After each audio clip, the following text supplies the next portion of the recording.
What's going on, YouTube? Welcome back to another episode of Double Dribble.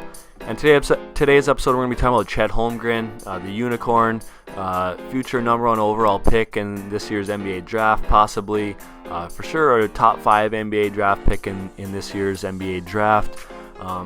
Before we get in the video, though, I just want to quickly say, if you're a fan of basketball, whether it be high school, college, or the NBA, make sure to hit that subscribe button, join the conversation. We love interacting with you guys in the comments. We be sure to respond to every single comment, so make sure you leave those down below. Make sure to hit the like button on this video, share it with your friends, and let's get right into the video.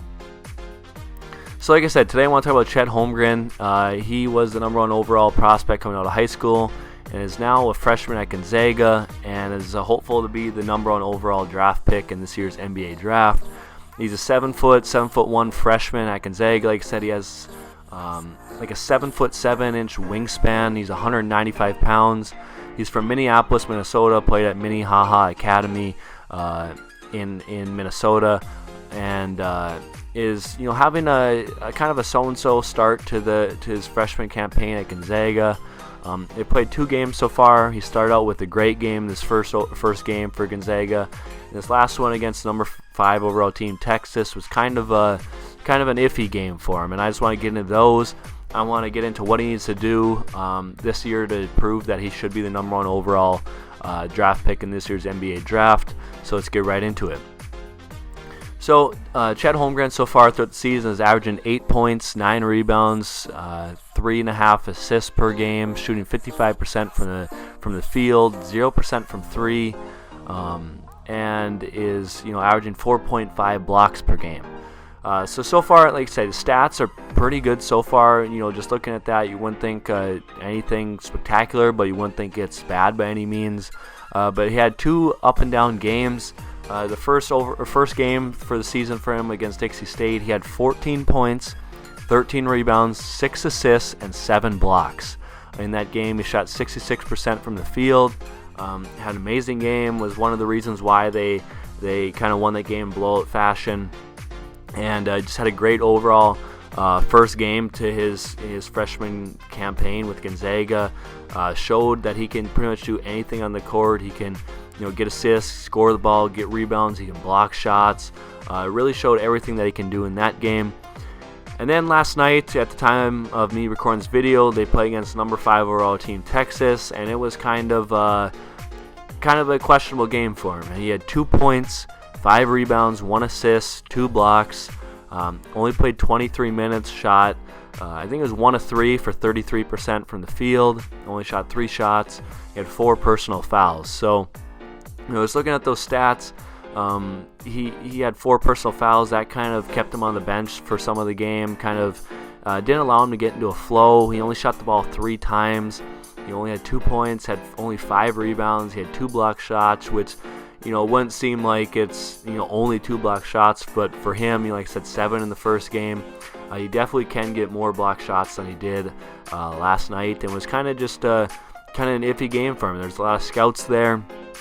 Don't know if the pressure really got to him, but I think that there's a bigger reason why he kind of had a down game last night. And to me, I think that's Drew Timme. Him playing with Drew Timme, I think there's going to be games where Drew Timme's cooking and he's not going to get a whole lot of shots. He's not going to really be able to do a whole lot offensively.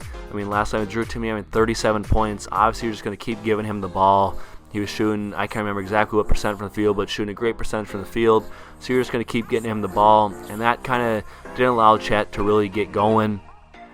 When he was in the game, didn't allow him to get in much of a flow, and didn't really give him a whole lot of looks on the offensive end. And I think that's how it's kind of going to go for him playing with Drew Timme throughout the season.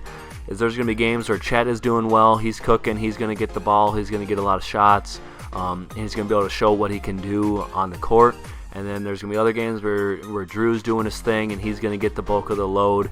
And, Chet's kind of have to get, offensive rebounds, get putbacks, try to get points that way where he's not going to get any sets really ran for him. And really a lot of it's just going to go through Drew. And I don't think that's going to really hurt him overall, going in the NBA draft, or hurt his draft prospects or his rankings or whatever you want to call it going into the NBA draft, because scouts know that Drew Timme is a great college player. He's one of the best players on that team, and that a lot of the action, a lot of the offense, everything's gonna be ran through Drew Timme, and that's gonna hurt some of Chet's stats or some of his numbers throughout the season. And I think, like I said, I don't think that's gonna hurt him. The stats aren't necessarily what NBA scouts are really looking for to Chet Holmgren. They don't want to. I don't think they need to see him put up 25 points a game, 12, 13, 14 rebounds per game. I don't think they need to see that. Really, I think that there's one main thing they want to see out of Chet this year, and that's just really him continuing to develop. Not only develop his game or his skills, but also develop his body.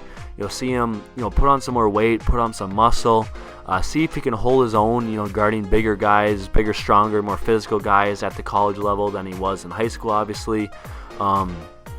And like I said, see him develop his body, put on more muscle, weight, do all that stuff, but also develop his skills. Continue to see him, score on the inside effectively, see him shoot the ball well and an efficient percentage, being able to stretch the floor at 7 foot, 7'1". That would be something extremely, useful for any NBA team to have someone at that size be able to stretch the floor and really shoot the ball, at an effective rate where they have to guard him out there. And like I said, I think that's really the biggest thing that scouts want to see out of him. Obviously, they know he is a unicorn in the fact that he can pretty much do anything on the court at his size. But really the biggest thing is continuing to see him develop, continuing to see him get better, every game, throughout the season, developing, getting better, and improving on his skills, improving on his body, his IQ, everything. Just continue to improve, continue to develop, and I think if he can do that and show scouts that he has, a great opportunity to be the #1 overall pick in this year's draft. But for sure, I think he's going to be a top 3 pick, at the very least.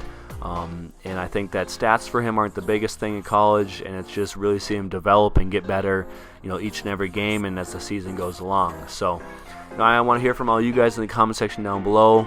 What do you think of Chet so far this year? Is he going to be that #1 overall pick? Leave that all in the comment section down below. Make sure you hit the like button on this video, hit the subscribe button, and we'll see you in the next one. Peace.